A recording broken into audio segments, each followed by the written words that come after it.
Hey guys, hope we're doing well. Today I wanted to go over a melee build that I've been playing and I've been having a lot of fun with it. It's not going to completely carry you through the game, but it can easily do most content in Apocalypse. The caveat being if the boss just flies 100% of the time. Obviously, a melee build's not going to play super great, but I will have a alternative build you can use for those bosses as well. Anyways, let's get started. So the first primary we're using is going to be Alchemist, and we are going to run Frenzy Dust with it. We're doing this because the attack speed and the movement speed is very beneficial, as well as that the Prime gives us 4 consumables. It's I prefer that. I like the customizability it offers. It offers a lot of different ways to set up your build, and I value it a lot. The secondary is going to be Challenger. However, you can also use Invader too. If you would like, the Invader will, on a cooldown, have a stronger hit versus elites, where the Challenger will be better versus things that aren't going to die very quickly. Or just in general, like I honestly, out of the two, I just prefer um, Juggernaut. It's a lot of itemization is wasted on the bulwark, unfortunately, but it's still the bonus stagger, the 50% damage, the melee speed. Like it's just a lot of movement speed too. It's just very good. Um, and I having played both, I do very much prefer Challenger out of the two. Um, okay, moving on to the armor. I am utilizing 2 slots from the Alchemist's bonus to have higher equip burden, so that's reflected on the armor I'm using. I'm gonna just slap that together really quickly. Boom, boom. I like the bruiser because it looks cool, but you don't have to use this if you don't want to. And you'll see that this is a light roll, but this will it's gonna be we're gonna be fast rolling. You don't have to use this exact armor setup, but try to aim for 60 unless you are not using 2 equip burden things, and you have to go for 50. Another one that is if you're going for 50 instead of 60, which also I think looks cool, is I put all of the Fey on and then I just put the Dendroid on, and I think that looks neat. But yeah, those are the 2 that I would suggest. But if you if you got your own tastes, go ahead and do whatever you like. It's not mandatory. I don't know where the Realm Walker helmet went. There it is. Sorry. Bam, bam, bam. Put the bruiser on. Okay, so for the relic, you have 2 choices. Basically, well, 3, I guess. I guess you can use Tranquil Heart. I don't suggest it. Some people like to use it because it'll offset the bleed. This is a bleed build. No, I don't think that's a good idea personally. You can use my favorite is the Shielded Heart, or the other one you can use is the Lifesteal one. I don't know where it is right now. I go with the Shielded Heart though personally, even though the Lifesteal is quite good. The reasoning is if you can condition yourself to using this relic when you're safe, it becomes incredibly powerful. It doubles your health, and you have very strong lifesteal as well. I just personally find it synergizes a lot better. As well as that, we have the Alchemist, and I'm getting a buff every time I use the Shielded Heart, which is again I don't panic use it. I'm using it between the gaps and boss fights or whatever to give myself double health. I find this very strong. But hey, you can use whatever you like. You don't have to use that exactly. Moving on, what I like to use for the relics, this one's I wouldn't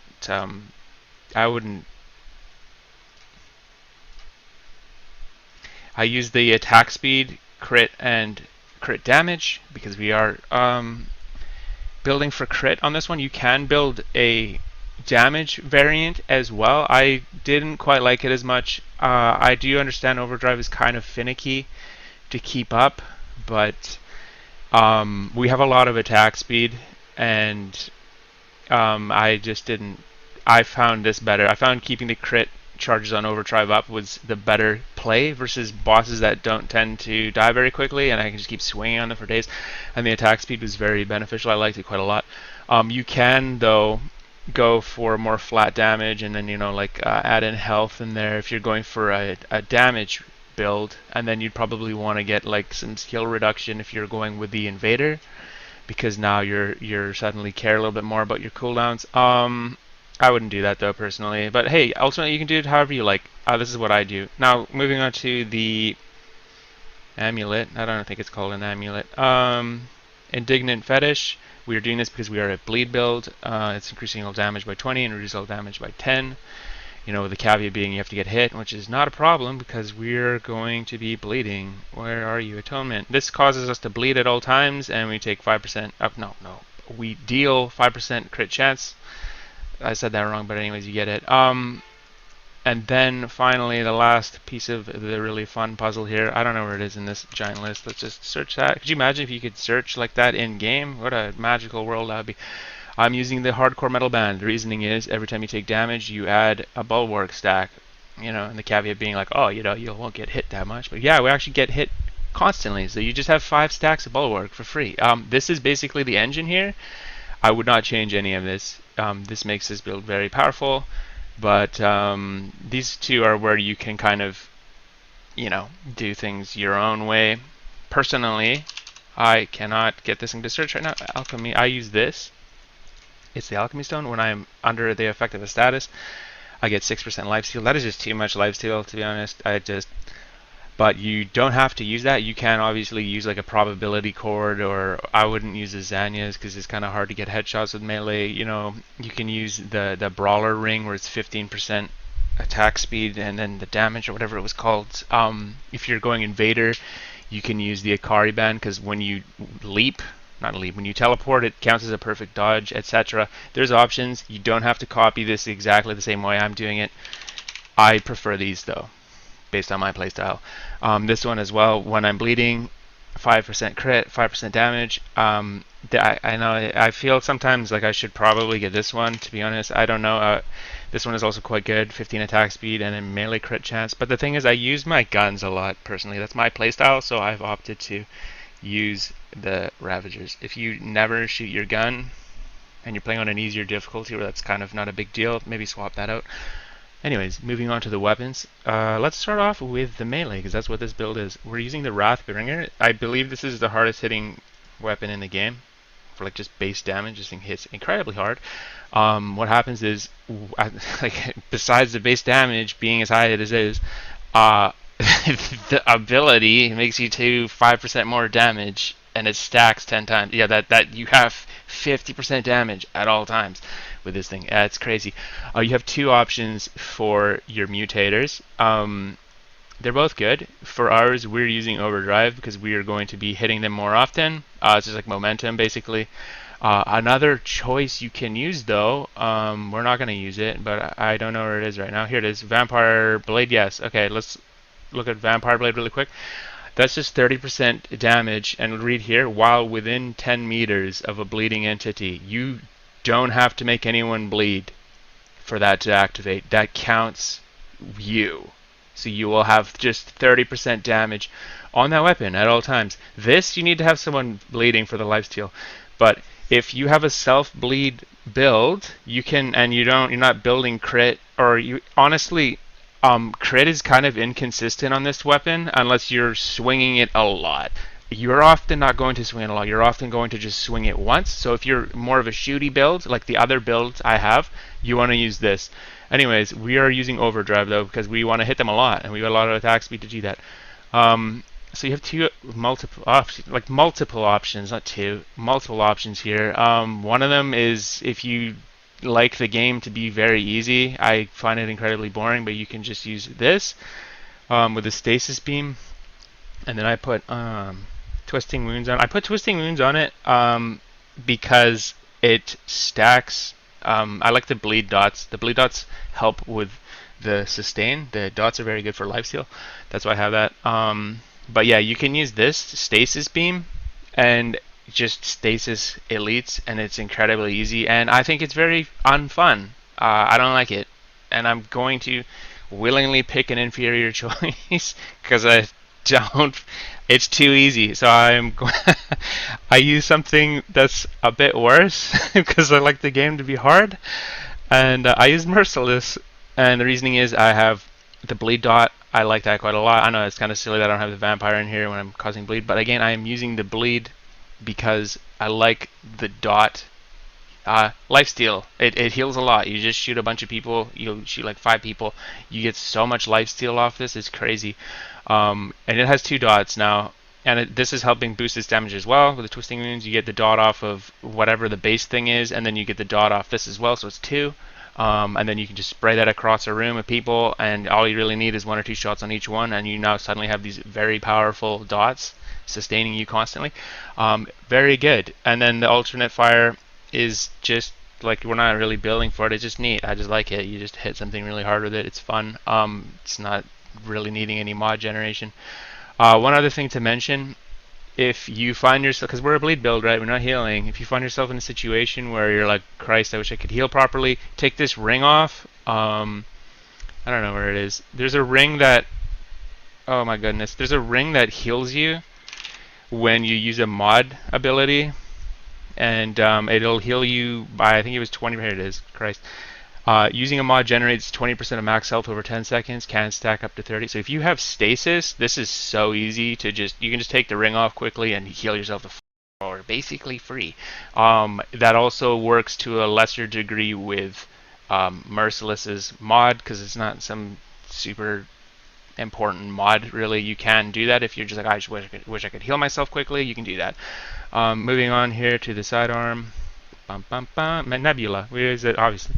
This gun's really good. Synergizes very well with the build. Obviously, we've got a ton of lifesteal. We have 2 choices. You can either use feedback, which helps you get the mod power back once you use it, or you can use fetid wounds. For this one, I use fetid wounds personally. We're not a mod generating build, and I prefer that whenever I'm hitting them with this thing, or whenever I'm using my nano swarm, that I'm getting 2 types of dots on them, because this is a separate dot, and this is going to further assist with the lifesteal. It just makes us incredibly tanky. We will have so much lifesteal with both of these things. And kind of the playstyle is, most things in this game want to run towards you. So what you kind of do is just dot them all up as they're approaching you. And then once they kind of meet you in the field of battle, you can start swinging your Wrathbringer, and you're not going to die. You're going to have so much lifesteal. It's crazy. It's a very fun way to play. I enjoy it quite a lot. And yeah, I mean, you don't have to use these. You can use whatever you want ultimately. I would stick with Nebula just for how well this synergizes, because you don't really want to be hanging out with your sidearm too much, so that really helps. Another option though, if you don't want to use Nebula, you could use an Enigma as well. I don't really. There's builds where the Enigma is really good, and you could use like Spirit Healer because of the mods. I just use Nebula in my opinion. Anyways, moving on here. Let's look at the traits. This is where you're gonna have the most freedom. But there are some that are kind of, I think, mandatory. So why don't we just go over the ones that are mandatory really quickly here. Boom, boom, boom. Bark Skin for the DR. Boom, boom, boom. We are going to use, where are you? 4 to 5 for the further DR. Because this is an Apocalypse build, so we already have Strung Back. So that's that. Okay. So those are mandatory. Now, we're a Life Leech build, so I would suggest getting Siphoner and Leech. You can play around with this. You don't have to have them. I don't know where Leech is. Where is L in the alphabet? Okay.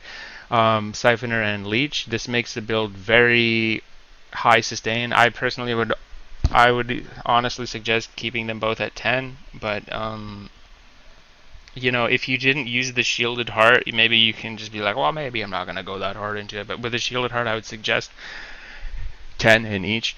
Moving on here, Swiftness is very good. If I can find it, I'm blind. It's very good for the movement speed. You don't have to max this one out. I think it's very good. Expertise, no, up to 10. That's what we wanted. That is good. Reduce the cooldown. We have 2 very powerful cooldowns as well as that. You gotta level up your Invoker to max. If I can ever find where it is, I think it's not Amplitude. Arcane, no, it's not.